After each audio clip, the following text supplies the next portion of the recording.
시간 우리 믿음의 고백을 하나님께 드림으로 말씀 앞에 나가도록 하겠습니다. 하나님 나를 사랑하신다. 하나님은 내 인생에 크고 비밀한 계획 가지고 계신다. 하나님은 오늘도 나와 동행하셔서 그 계획 이루어 주신다. 아멘. 그렇게 될 줄로 믿습니다. 아멘. 하나님께서 창조하신 사람은 영과 육을 모두 가지고 있는 존재입니다. 하나님의 창조를 기록하고 있는 창세기 기록에 의하면 하나님께서 동물을 창조하실 때 사람과 똑같이 흙을 가지고 창조하셨다고 기록하고 있습니다. 이 부분은 사람과 동물의 육체적인 차이는 전혀 없다는 사실을 보여줍니다. 영적이신 하나님께서 사람에게 영을 주심으로 사람이 영적인 존재가 되었다고 성경 기록을 하는데, 이 부분이 바로 하나님께서 사람을 가장 특별하게 만드신 부분이라고 생각이 됩니다. 하나님께서 주신 영은 근본적으로 하나님께로부터 나왔기 때문에 모든 영은 하나님을 지향하게 되어 있습니다. 당연히 하나님께서 사람에게 영을 주었기 때문에 창조된 사람은 하나님을 지향하게 되어 있습니다. 성경에서 타락이라고 부르는 건 단순히 아담과 하와가 선악과를 따먹은 것 그 자체를 말하지는 않습니다. 근본적으로 영적으로 창조가 되어서 하나님을 지향해야 되는 존재가 하나님에 대한 지향성을 버리고 육체인 몸을 지향하고 자기 자신을 지향하는 것을 성경은 타락이라고 부릅니다. 특별히 이 타락의 모습을 가장 잘 보여주는 시점이 우리가 잘 아는 노아의 홍수 사건입니다. 노아의 시절에 하나님께서 인류를 보시면서 한탄을 하셨다고 되어 있습니다. 그러면서 뭐라고 말씀하셨는가? 그들이 육신이 됨이니라. 본래 영적인 존재이고 영에 의해서 하나님을 지향해야 되는 존재가 어느 순간부터 영적인 것엔 전혀 관심이 없고 자기를 지향하고 땅을 지향하는 모습을 보시면서 하나님이 탄식하여 물로 세상을 심판하실 수밖에 없었다는 것입니다.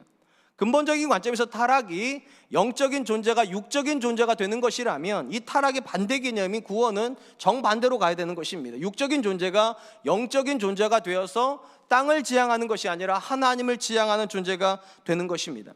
물론 이 말은 절대로 오해하시면 안 됩니다. 성도는 영적인 것이 가장 중요하기 때문에 육적인 건 어떻게 돼도 상관이 없는 존재라는 뜻은 아닙니다.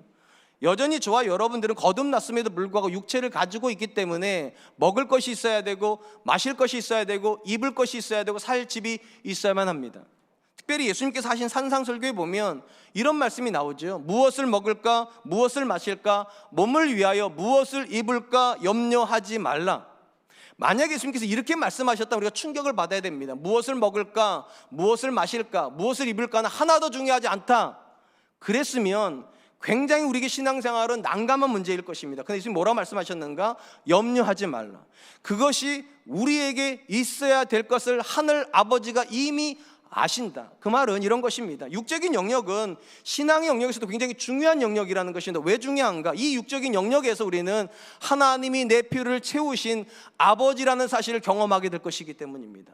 그러므로 하나님을 향한 우리의 기대는 영적인 것에 국한되어 있지 않습니다. 먹을 것을 주실 것을 기대해야 됩니다.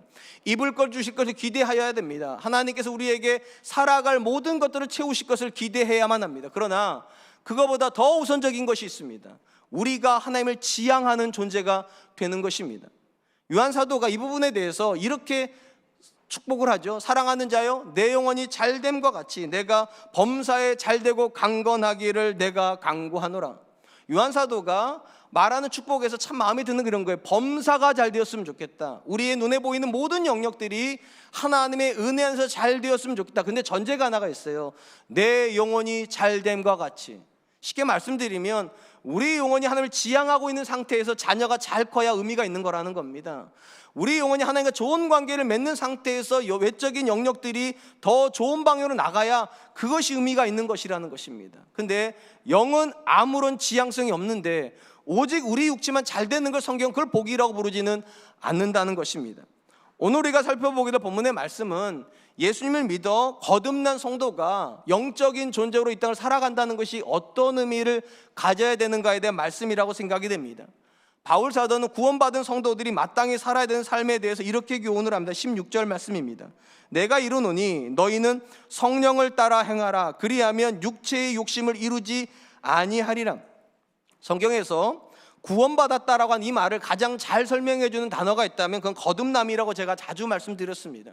거듭남의 문자적인 뜻은 다시 태어난다이지만 요한복음에서 예수님께서 이 단어를 쓰실 때는 조금 다른 의미로 쓰셨습니다. 어떤 의미인가? 하늘로부터 태어난다는 것입니다.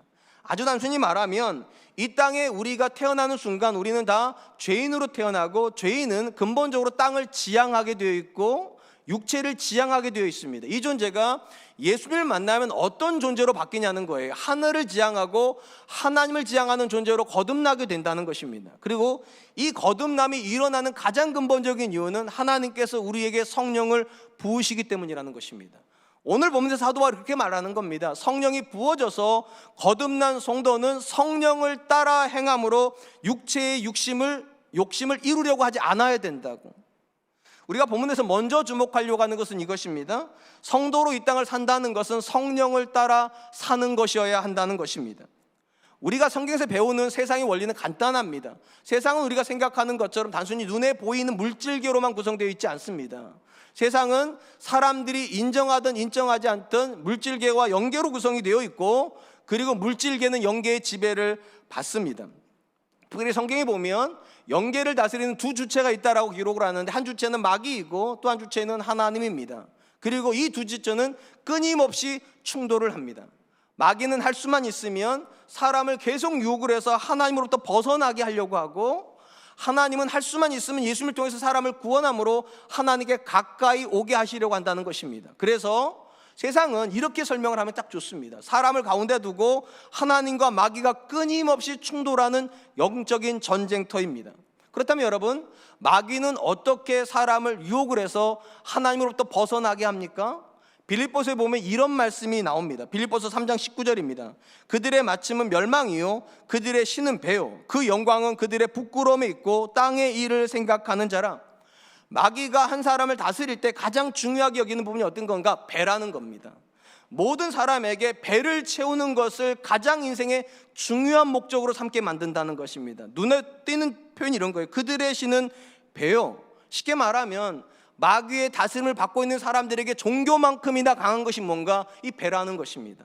배를 채우는 것이 인생에서 가장 중요한 목적이 되기 때문에 이 배가 종교와 같고 신과 같다는 것입니다. 그리고 이 종교가 배가 되는 순간 사람은 부끄러운 일을 모르고 맹목적으로 위를 확대시키는 일에만 집중하게 된다는 것입니다. 물론 사도 바울이 말하는 배고픔은 단순히 우리 위장과만 관련이 있지는 않습니다. 왜냐하면 사람은 훨씬 다양한 영역에서 배고픔을 느끼기 때문입니다. 우리는 다 인정의 배고픔이 있습니다. 자녀에게 인정받고 싶지 않은 부모가 아무도 없어요. 다 자녀에게 인정받고 싶어요. 배우자에게 인정받고 싶은 것이 싫은 사람 아무도 없어요. 주변에 있는 사람들에게 인정받는 것이 하찮게 여기는 사람 아무도 없습니다. 우리는 다 인정의 배고픔을 느낍니다. 또한 성공의 배고픔을 안 느끼는 사람들이 없어요. 제가 우리 교회 처음 왔을 때 위임식을 했을 때 성도님들이 저한테 뭐라고 말씀하셨는지 이렇게 말했어요. 성공한 목사님 되세요. 심지어 목사한테도요, 성공하라고 그렇게 축복을 할 만큼 성공에 대한 배고픔이 누구에게나 있습니다. 권력에 대한 배고픔도 있습니다. 할 수만 있으면 내 밑에 더 많은 사람들이 나를 위해서 존재하는 걸 보고 싶어 합니다.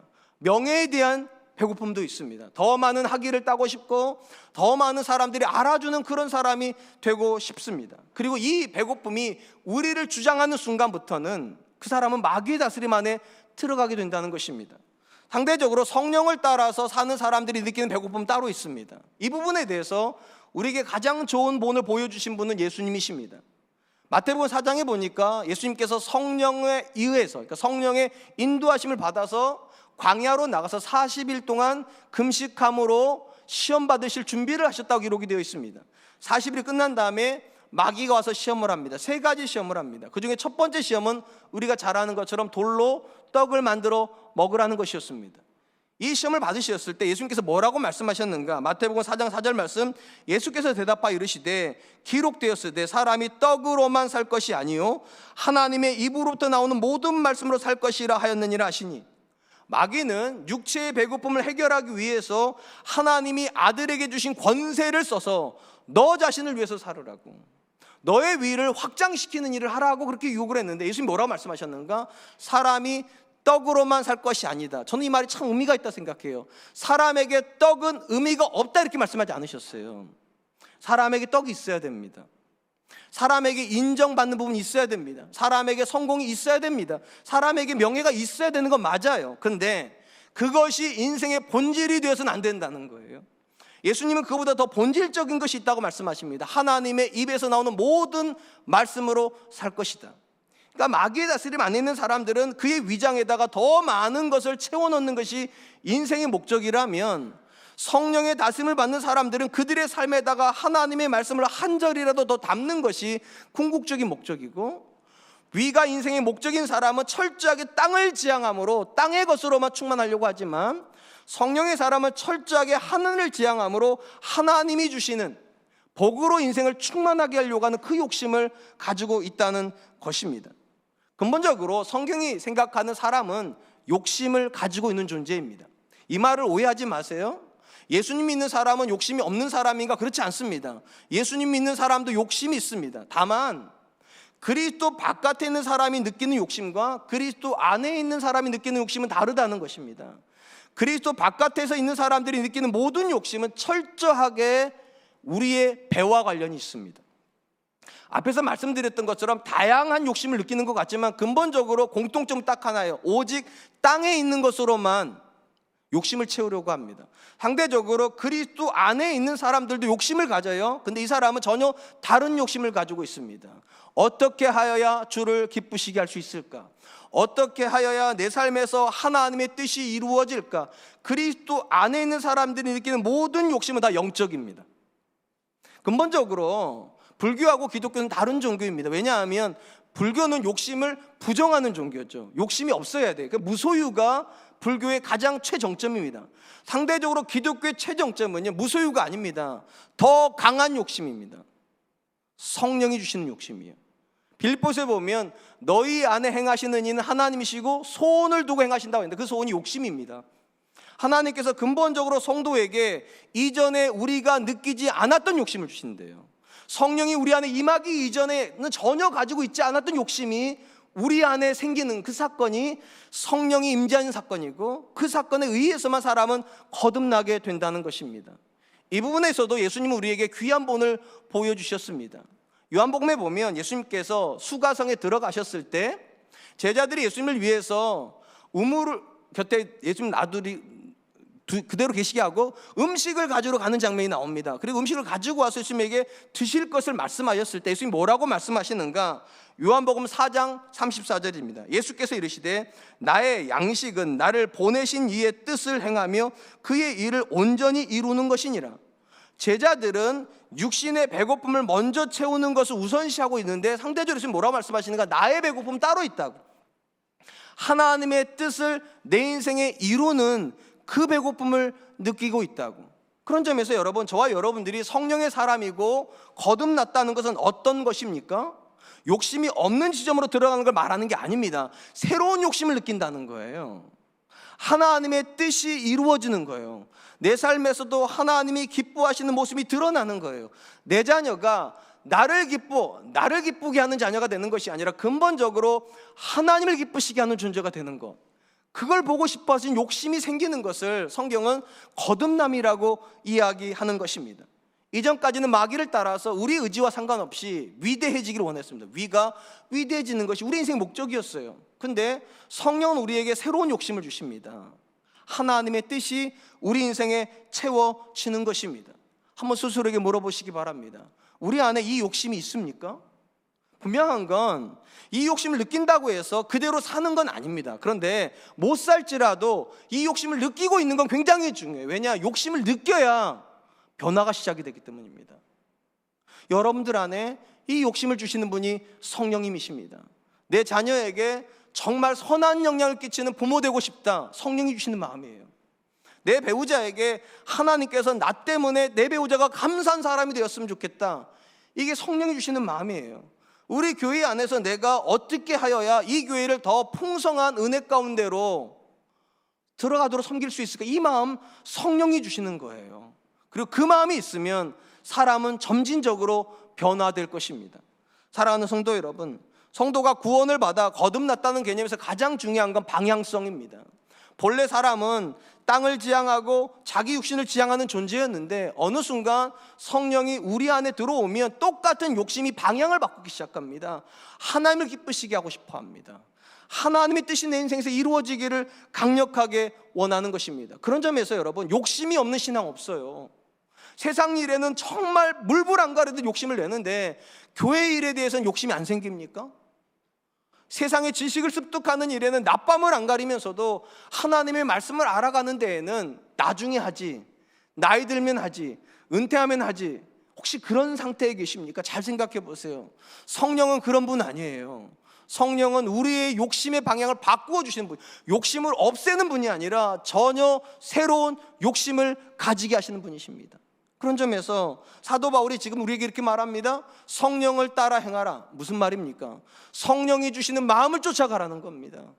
좋은 남편 되는 마음을 주십니까? 그쪽으로 쫓아가세요. 좋은 배우자 되는 마음을 주시면 그쪽으로 가세요. 좋은 부모가 되는 마음을 주십니까? 그쪽으로 가세요. 성령이 주시는 마음이기 때문입니다. 전 저와 여러분들이 우리에게 익숙했던 마음이 아니라 성령이 주시는 새로운 욕심을 쫓아가는 그런 분들 되셨으면 좋겠습니다. 한편 바울 사도는 한 존재가 성령이 주는 새로운 욕심을 쫓아가려고 할 때 그 한 사람 안에 일어나게 되는 일에 대해서도 이야기를 합니다. 본문 말씀 17절입니다. 육체의 소욕은 성령을 거스리고 성령은 육체를 거스리나니 이 둘이 서로 대적함으로 너희가 원하는 것을 하지 못하게 하려 함이라. 우리 성경에 육체의 소욕이라고 번역된 단어는요, 바로 앞에 나왔던 육체 욕심과 같은 개념입니다. 주목할 것은 한 존재 안에 성령이 들어와서 새로운 욕심이 생겼다고 해서 이전의 육체 욕심이 없어지지 않는다는 겁니다. 이전의 육체 욕심이 여전히 존재합니다. 그러다 보니까 갈등이 일어난다는 거예요. 갈등이. 만약에 성령이 주시는 새로운 욕심만 존재하고 육체 욕심이 없어진다면 신앙생활은 굉장히 쉬울 것 같아요. 왜냐하면 신앙은 근본적으로 하늘을 지향하는데 땅을 지향했던 육체 욕심이 없어진다면 누구나 다 어렵지 않게 신앙생활을 할 수 있을 것이기 때문입니다. 근데 왜 신앙생활이 어렵습니까? 그 마음이 여전히 우리 안에 있는 상태에서 여전히 내 몸은 땅을 지향하고 여전히 나는 내 몸을 지향하는데 성령께서 자꾸만 우리로 하여금 하늘을 지향하게 하고 하나님을 지향을 하기 때문에 갈등이 벌어지기 때문입니다. 우리 주변을 둘러다 보십시오. 분명히 신앙생활을 굉장히 열심히 하고 날 때부터 유아 세례 받아서 신앙생활을 하고 있는 분들이 굉장히 많은데 모태신앙으로 말하는 분도 굉장히 많고 가정이 3대째, 4대째, 5대째 믿는 분들도 굉장히 많은데도 우리 성도님들 중에 여전히 자녀들의 학벌에 목을 매는 분들이 있습니다. 여전히 성공이라고 하는 인생의 최대 목적을 위해서 물불을 가리지 않는 분들이 있습니다. 돈이라고 하는 것에 목숨을 바칠 것처럼 헌신적인 분들도 계십니다. 저도 예외는 아닐 거예요, 분명히요. 왜 이런 일이 벌어집니까? 분명히 모태신앙인데 3대째, 4대째, 5대째 믿고 있는데 왜 우리 안에 여전히 세상적인 욕심이 가득하냐고요. 답은 간단해요. 성령의 사람이 되었다고 해서 욕심이 사라지는 건 아니기 때문입니다. 두 개의 욕심이 존재할 뿐이에요. 과거에는 하나의 욕심밖에 없었다니까요. 근데 성령이 우리 안에 들어오면서 새로운 욕심이 같이 존재하게 된다. 여기서 우리가 두 번째로 주목하려고 하는 것은 욕심의 전환은 괴로운 일이라는 것입니다. 욕심의 전환은 괴로운 일이다. 육신을 쫓아가던 사람이 어느 날 갑자기 하늘을 지향하고 하나님을 지향하는 게 쉽지가 않아요. 굉장히 고통스러운 여정입니다. 우리가 어릴 때 학교 다닐 때요, 과학 시간에 굉장히 많은 법칙들을 배웠습니다. 그 중에 아마 살아가면서 이 법칙은 절대 안 잊어버리실 것 같아요. 관성의 법칙이요. 단어는 기억나시죠? 정의는 기억이 안 나도 단어는 다 들어보셨을 거예요. 관성의 법칙, 내용이 무엇입니까? 외부의 힘이 주어지지 않는 한 모든 물체는 현재의 상태를 유지하려고 한다. 그러니까 쉽게 말하면 멈춰있는 것은 계속 멈춰 있으려고 하고 달리는 건 계속 달리려고 한다. 이걸 우리는 관성의 법칙이라고 그렇게 부릅니다. 과학에서만 배운 것이 아니라 사실 이 관성이 우리의 모든 삶의 여정을 다 주관하고 있습니다. 우리가 흔히 쓰는 말 중에 3살 버릇 여든 간다는 표현이 있습니다. 이게 관성의 법칙입니다. 3살 때 어떤 버릇이 형성이 되면 그 버릇은 외부에 어떤 외압이 없는 한 그 상태를 유지하려고 한다는 거예요. 3살 때 형성이 됐던 걸 80까지 계속 유지하려고 한다. 상태를 바꾸려고 하지 않는다. TV 보는 습관도 마찬가지입니다. 방송 관계자는요, 사람들이 채널에 대해서 관성적 습관이 있다고 합니다. 한 번 본 채널을 계속 보려고 한다는 거예요. 아마 여러분 가정도 그럴지 모르겠는데 저희 집에서 제 아내가 정말 싫어하는 프로그램이 있어요. 근데 저는 굉장히 좋아해요. 뭘 것 같습니까? 나는 자연인이다. 이 여자분들은 굉장히 싫어하시더라고요. 근데 제가 어느 날 틀다가 그걸 봤어요. 그런데 희한한 거는요, 다음번에 또 그 채널 틀어요. 이게 관성적 습관입니다. 한번 자기가 보고 나면 다시 그 채널을 찾아간다는 겁니다. 우리가 기억하고 있는 TV 드라마들 중에 대작들이 있습니다. 최소한 20부작 이상 100부작까지 가는 것들이 있어요. 근데 이 드라마를요 흥행시키기 위해서 PD들이 어디에 목숨을 거는가? 1회부터 4회까지 목숨을 건답니다. 그리고 이때 대부분의 해외 올로캔 다 이때 이루어진대요. 1회부터 4회 안에 채널을 한 번이라도 거기에 멈춰 있으면 그 다음에 사람은 반드시 그 자리로 돌아가려고 한대요. 보던 것을 계속 보려고 한다. 이게 관성의 법칙입니다. 제가 왜 관성의 법칙을 이야기를 하는가? 우리 안에도 관성이 있기 때문입니다. 사람은 태어나면서 이미 하나의 관성을 가지고 태어납니다. 죄의 관성입니다. 죄인으로 태어나기 때문입니다. 그 죄의 관성은 어디를 지향하는가? 의지와 상관없이 땅을 지향합니다. 의지와 상관없이 육체를 지향하고 의지와 상관없이 내 자신을 지향합니다. 한번 생각해 보세요. 자녀들이 오늘 8명이나 유아세를 받았는데 오늘 유아세를 받은 자녀들은 굉장히 이타적이겠죠? 엄마의 사정 봐주면서 울겠죠? 아까도 그러잖아요. 막 물어버리잖아요. 예배 드리는데. 아빠의 사정을 봐주면서 똥기저귀 갈아달라고 하겠죠? 사정 안 봐줘요. 엄마의 형편 봐주면서 젖달라고 하겠죠? 안 봐줘요. 왜 안 봐줍니까? 관성이 무엇이니까 태어날 때부터 이미 하나의 관성이 있어요. 자기중심적인. 다른 사람을 배려하는 존재로 태어나는 것이 아니라 근본적으로 철저하게 이기적인 존재로 태어나는, 이게 우리가 가지고 있는 관성이에요. 관성의 법칙에서 중요한 전제가 뭐라고 말씀드렸습니까? 외부에 힘이 없다면 현재의 상태를 유지하려고 한다. 그러면 현재의 상태가 바뀌려면 뭐가 있어야 되는 겁니까? 외부에 힘이 있어야 됩니다. 왜 하나님께서 구원받은 저와 여러분들을 구원받았다고 내버려 두시는 것이 아니라 성령을 주시냐는 거예요. 성령이 외부에서 들어오는 힘이 되어야 되기 때문입니다. 그래야 우리 안에 이미 존재했던 죄된 관성이 움직이기 시작해요. 성령의 도우심이 없고 육체를 이길 수 있는 사람은 없습니다. 문제는 여기에 있어요. 성령이 들어와서 우리에게 새로운 힘을 공급해 주신다고 해서 이전에 있었던 죄의 관성이 항복하냐 항복하지 않는다는 거예요. 저항합니다. 철저하게 죄된 관성이 우리를 계속 붙잡아 놓으려고 해. 그러다 보니까 오늘 보면서 이렇게 말하는 거예요. 성령과 죄된 욕심이 서로 충돌을 하여서 우리가 원하는 걸 얻지 못하게 함이니라. 성령이 우리에게 이런 마음 주시잖아요. 오늘 집에 가서 내가 내 자녀한테 좋은 아빠 돼야 되겠다, 좋은 남편 돼야 되겠다, 좋은 아내가 돼야 되겠다 하고 딱 결심하고 저 문을 딱 나가는데 마음에서 어떤 생각이 듭니까? 다음 주부터 해야 되겠다. 아니 분명히 나는 은혜 받고 시작해야 됐다는 생각을 했는데 당장 그 점을 나가면서 집에 가서 설거지할 생각하니까 마음이 답답해요. 그러니까 일주일 정도 뒤에 해도 괜찮지 않을까? 여러분, 그게 육신의 죄된 본성이 성령을 거스리는 겁니다. 또한 정반대도 있어요. 분명히 이 예배당 들어오기 전에 마음속에 어떤 것에 대한 구상이 있어요.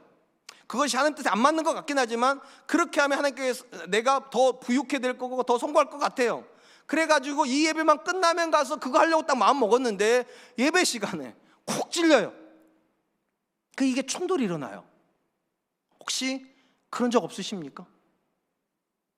혹시 지난 주간에 자녀한테 어떤 말을 하려고 하는데 갑자기 말이 탁 멈추신 분 없으십니까? 성령께서 여러분들을 멈추시게 하시는 경험이요. 어떤 눈빛을 쏘고 있는데 갑자기 내 눈빛이 내 사랑하는 자녀에게 상처가 될 것이라고 느껴진 적이 없으십니까? 있으셔야 돼요. 왜냐하면 성령은 우리가 살고 싶은 대로 그렇게 내버려 두시는 존재가 아니라 방해하세요. 예전의 습관대로 사는 걸 막으시는 분이세요. 마찬가지로 육체도 마찬가지입니다. 아무리 성령의 사람이라도 육체의 욕구가 없는 존재는 없습니다. 그래서 충돌이 일어나요. 그런 점에서 누군가가 신앙 안으로 들어간다는 건 엄밀히 말하면 갈등 안으로 들어가는 겁니다. 이게 신앙을 참 어렵게 만드는 거예요. 우리는 갈등이 없어졌으면 하는 바람이 있어요. 누구나 다요. 근데 안타깝게도 신앙 안에 들어가면 갈등이 생깁니다. 예수님을 차라리 몰랐으면, 말씀을 차라리 몰랐으면, 은혜를 차라리 안 받았으면 내 마음대로 살 텐데 은혜를 받으면 받을수록 내가 괴로워져요. 여러분은 안 그러십니까? 은혜 받으면 누가 괴로워집니까? 은혜 받은 사람이 괴로워지는 겁니다. 왜냐? 은혜 안 받은 사람은요, 자기가 살고 싶은 대로 살 거거든요, 여전히요. 은혜 받은 사람만 그렇게 살 수 없다라고 성령께서 계속 나한테 말씀하시는 거예요. 언제까지 그렇게 할 거냐고, 도대체. 언제까지 너 아내한테 상처를 줄 거냐고. 언제까지 네 자녀한테 그렇게 끔찍한 상처를 물려줄 거냐고. 언제까지 그럴 거냐고. 은혜 받으면 생기는 마음이에요. 그래서 참 신기하게도요, 은혜 받으면 사람이 괴로워집니다. 은혜 받으면 좋을 거라고 생각하는 사람들 신앙의 초보자들이에요. 은혜를 받으면 받을수록, 도전을 받으면 받을수록 이상하게 신앙이 성숙한 사람이 괴로워지지, 신앙이 미성숙한 사람이 괴로워지지 않아요. 그래서 성령의 사람은 갈등 속으로 들어가고, 갈등이기 때문에 전환이 쉽지가 않아요. 우리만 그런 거 아닙니다. 로마서를 기록한 사도 바울도 그의 마음 안에서 겪고 있었던 내적 갈등에 대해서 이야기를 합니다. 로마서 7장 21절 25절입니다. 그러므로 내가 한 법을 깨달았노니 곧 선을 행하기 원하는 나에게 악이 함께 있는 것이로다. 내 속사람으로는 하나님의 법을 즐거워하되 내 지체 속에서 한 다른 법이 내 마음에 벗겨 싸워 내 지체 속에 있는 죄의 법으로 나를 사로잡는 것을 보는도다. 오호라, 나는 공고한 사람이로다. 이 사망의 몸에서 누가 나를 건져내랴. 우리 주 예수 그리스도로 말미암아 하나님께 감사하리로다. 그런즉 내 자신이 마음으로는 하나님의 법을, 육신으로는 죄의 법을 섬기노라. 신약 성경에서요, 가장 예수님을 닮았다라고 평가되는 사람이 바울 사도입니다. 근데 바울이 뭐라고 말합니까? 내가 예수님을 믿었더니만 욕심이 없어지더라, 이렇게 말하지 않았습니다. 여전히 내 안에 육신으로 끌고 가는 또 다른 내가 있대요. 과거에는 이 자아만 있었는데 지금은 나를 그리스도에게로 데려간 또 다른 자아도 있는데, 이 두 가지 자아가 자기를 가운데다 놓고 잡아당기니까 미칠 것 같대요. 그래서 이렇게 말해요. 오호라, 나는 곤고한 사람이다. 사실 정확한 번역은요, 오호라, 나는 고통받는 사람이다. 여러분, 신앙생활이 깊어지면 고통이 없어져야 될 것처럼 생각되지 않습니까? 근데 바울이 뭐라고 말합니까? 신앙이 깊어지면 깊어질수록 더 깊은 고통이 나한테 찾아온다고. 저는 이 말에 동의합니다. 제가 여러분 자주 말씀드리잖아요. 저는 예수님 믿고 나서 또 신앙생활이 좋아지면서 자꾸만 억울한 마음이 많이 들어요. 억울한 마음이요. 저는 우리 아버지한테 참 면박 많이 당하고요, 얻어맞기도 많이 얻어맞았고요, 저주스러운 말도 참 많이 들었어요. 근데 저도 그러면 받은 만큼 돌려줘야 정상 아니에요? 나도 그만큼 받고 자랐으니까 나도 좀 해소해야 되는 거잖아요. 다 그러시면서. 근데 제가 자꾸만 내 안에서 어떤 소리 듣는 줄 아세요? 네가 끊어야 네 자녀는 그렇게 안 살지. 아니, 나는 당했는데 나는 못 물려줘요. 그러니까 괴로워 죽겠어요. 우리 아버지는 성질대로 다 하셨는데, 하고 싶은 거 다 하셨는데 왜 나는 못해야 됩니까? 성령이 허락하지 않으시니까요. 지난주간에 제 아내가 그런 얘기를 하더라고요. 여보, 지난주에 목사님이 뭐라고 그러셨더라? 그 목사가 저예요. 그러니까 제가 어떤 눈빛을 쐈나 봐요, 제가. 그랬더니만 대본에 저한테 그러는 거예요. 지난주간에 우리 목사님이 뭐라고 그러셨더라? 제가 그 말 들으면 또 깨갱이에요. 그러니까 저는 아내한테도 깨갱, 자식한테도 깨갱, 교회 오니까 또 그러는 거예요. 상처받은 성도님들이 목사님은 그러지 말아달라고 하시는 게 다 저주구라는 얘기, 다 저주구라는 얘기. 도대체 어디서 기가 살까, 어디서? 근데 참 신기한 건 이 괴로움이 저만의 문제라면 제가 미칠 것 같아요. 근데 바울이 뭐라고 말합니까? 오호라, 나는 고통받는 사람이다. 여러분, 신앙생활이 왜 성장하지 않습니까? 고통받으려고 하지 않으니까요. 왜 우리에게 성령 충만이 필요합니까? 이 고통에서 건져내실 수 있는 분이 성령밖에 없어요. 더 강한 은혜를 주셔야, 더 충만한 은혜를 주셔야 벗어날 수 있죠, 거기서. 그러므로 여러분, 성령을 따라 산다는 건 고통 속으로 들어가서 갈등을 겪는 겁니다. 그들을 고통스럽지 않아요. 그들이 고통스럽지 않으면 내가 고통스러워야 돼요. 내 자녀가 하나님을 만나려면 부모가 고통스러워야 돼요. 내 배우자가 하나님께 더 가까워지려면 내가 고통스러워야 돼요. 성도들이 하나님께 더 가까워지려면 목사가 고통스러워야 되고, 목사가 하나님께 더 가까워지려면 성도가 고통스러워져야 돼요. 그리고 성경이 이렇게 말해요. 그게 성령을 따라 사는 거라고. 사랑하는 성도 여러분, 우리는 믿음 좋은 사람에 대해서 굉장히 많은 부분에서 오해를 하고 있는 것 같습니다. 많은 분들이 믿음 좋으면 유혹도 안 생기는 줄 알아요. 믿음 좋으면 세상적인 욕심도 안 생기는 줄 알아요. 그러나 사도 바울의 고백이 뭡니까? 아무리 믿음이 좋아도 자기를 육신으로 끌고 가는 주체가 있다고. 여러분, 예수님 아무리 잘 믿어도요, 좋은 차 타고 오신 분 보면 타고 싶어야죠. 아니에요? 웬만하면 고개 좀 끄덕여 주세요. 남의 집에 갔는데 너무 좋은 집에 들어갔다 오면 그 집 같은 집 살고 싶은 욕심 안 생기는 게 이상한 거 아니에요? 저는 한국에 특별히 교회 다니는 여자분들에게 부탁드리고 싶어요. 제발 레깅스 좀 입지 마세요. 아니, 앞에 갔는데 갑자기 쑥 들어오시는데 레깅스 입고 가면 여러분 눈이 어디로 가야 돼요? 남자는 도대체? 예수님 믿으면 눈이 멀어지는 겁니까? 아니에요. 예수님 믿어도 보여요. 그러니까 쉽게 말씀드리면 예수님 믿는다고 해서 욕심 안 생기는 거 아니에요. 그러니까 믿음이 좋아진다는 것은 욕심이 없어지는 상태를 말하는 게 아니라 믿음이 좋아진다는 건 욕심이랑 싸우는 상태예요. 욕심은 들어오지만, 보이지만, 충동을 느끼지만 그렇게 살 수 없다고 내가. 왜냐하면 성령이 거절하게 하시니까. 다시 말씀드릴게요. 유혹받으시는 분들이 계십니까? 너무나도 강력한 시험이 있는 분들이 계십니까? 유혹이 있다는 게 신앙이 없다는 뜻은 아니에요. 충동을 느낀다는 것이 내가 믿음이 없다는 말이 아니에요. 뭐가 믿음이 없는 겁니까? 충동이랑 안 싸우는 거예요. 뭐가 믿음이 있는 겁니까? 싸우는 거예요. 보이지만 그렇게 안 살겠다고, 느끼지만 쫓아가지 않겠다고. 성령의 사람은 육신의 욕심을 쫓아가지 않습니다. 왜냐하면 거절하려고 성령께서 우리 안에 마음을 주시기 때문입니다. 괴로우실 거예요. 그래서 바울처럼 이렇게 말하셔야 돼요. 나는 고통당하는 사람이구나. 그렇게 말하세요. 이게 옳다. 내가 고통당해야 내 자녀가 이 죄를 끊어내지. 내가 고통당해야 내 배우자가 하늘을 더 가까이 만나지. 내가 고통당해야 이 공동체가 더 성숙해지지. 전 저와 여러분들이 그런 분들 되실 수 있기를 축원드립니다. 마지막으로 바울 사도는 성령으로 인도하심을 받아 산다는 것과 율법적으로 산다는 것을 정확하게 구분을 합니다. 18절입니다. 너희가 만일 성령의 인도하시는 바가 되면 율법 아래에 있지 아니하리라. 사실은 이 문장 이전까지 사도 바울은요, 육체의 일과 성령을 대조했어요. 반대 개념으로. 근데 이 단락에서는 갑자기 성령과 율법을 또 대조시켜 버립니다. 바울의 논지대로 한다면 육체적으로 사는 것과 율법적으로 사는 것은 같은 계열이라는 거예요. 다시요. 율법적으로 산다는 것과 육체적으로 산다는 건 같은 계열이다. 제가 지금 같다고 말씀드리지 않았어요. 같은 계열이라고 말씀드렸어요. 이게 굉장히 아이러니해요. 왜냐하면 육체의 소욕은 나쁜 겁니다. 왜 나쁜 거냐? 육체의 소욕은 어디서 온 거냐? 죄로부터 온 거예요. 죄로부터 육체의 소욕이 생기는 거. 그런데 율법은 죄로부터 온 게 아니에요. 하나님으로부터 왔어요. 엄밀히 말하면 율법은 좋은 거예요. 육체의 소욕은 나쁜 거. 근데 이게 왜 같은 계열이 될 수 있냐는 거예요.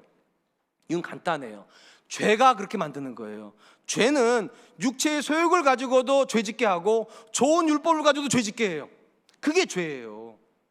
오늘 보면서 우리가 마지막으로 주목하려고 하는 것은 성령을 따라 산다는 것은 종교적으로 사는 걸 말하지 않는다는 겁니다. 그러니까 누군가가 율법대로 말씀대로 산다는 것이 곧 그가 성령의 사람이라는 걸 말해주지는 않아요. 얼마든지 다른 개념일 수 있다는 겁니다. 한 번만 생각해 보세요. 갈라디아서를 처음 받았던 초대교회 성도들의 입장 한 번만 생각해 보세요. 갈라디아서 5장 16절부터 21절까지 처음 받았어요. 근데 바울이 이렇게 말해요. 성령으로 사는 것은 율법 아래 있지 않는 거라고. 거기까지는 가능할지 모르겠는데 이전 문장을 연결시켜 보니까 율법대로 산다는 것은 육체대로 사는 것, 이게 말이 안 맞을 수밖에 없어요. 왜냐하면 오늘 보면 잘 들어보세요. 19절부터 21절을 보시면 육체를 따라 산다는 것이 어떤 의미를 가지는가? 부도덕하게 사는 것이고 그들은 하나님께 저주받아 마땅한 모습으로 사는 것입니다. 왜냐? 그들은 음행을 합니다. 우상 숭배합니다. 술 취합니다. 온갖 방탕함으로 삶을 탕진합니다. 이게 육체대로 사는 거예요. 근데 우리가 복음서에서 보았던 율법적으로 사는 사람들의 모습을 한 번만 생각해 보세요. 그들은 어떻게 삽니까? 이방인들과 식탁의 교제를 하지 않기 위해서 음식법을 지킵니다. 모든 이방인들이 다 마음대로 먹을 때 유대인들은 먹지 못한 음식이 있어요. 안 먹으려고 아둥바둥합니다. 손을 안 씻으면 먹지도 않습니다. 깨끗하게 유지하려고 합니다. 심지어 그들은 일주일에 이틀씩 금식을 합니다. 하루에 3번씩 정한 시간에 기도합니다. 아무리 보아도 마음대로 사는 사람과 이렇게 율법적으로 사는 사람이 어떻게 같은 계열이 될 수 있을까요? 어떻게? 이들은 방탕하고 이들은 굉장히 거룩해 보이는데 어떻게 이 둘의 사람이 같은 부류가 될 수 있을까요? 맞아요. 모양은 달라 보여요. 근데 그 본질로 들어가 보면 그들이 그렇게 사는 목적이 똑같아요. 다 자기를 위해서 그러는 거예요.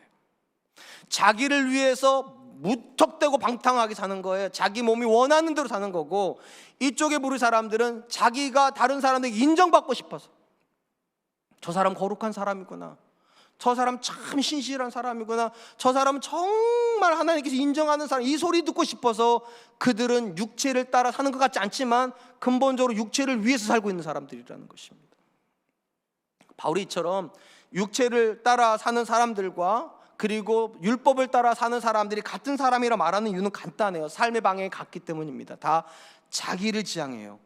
자기를 지향해요. 우리가 알다시피 하나님께서 본래 율법을 주신 목적이 무엇입니까? 바울은 이렇게 말합니다. 죄를 깨닫게 하려 함이니라. 그러니까 죄가 깨달아지면 어떻게 됩니까? 이렇게 되는 거예요. 내게는 아무 소망이 없구나. 오직 하나님의 은혜가 내게 필요하고, 그러니까 율법이 제대로 된 기능을 하면 사람은 고개를 들게 되어 있어요. 하나님을 지향하게 되어 있어요. 근데 안타깝게도 죄가 율법을 만나면 어떤 문제가 벌어지는가? 이 율법을 가지고 자기 자랑을 하기 시작합니다.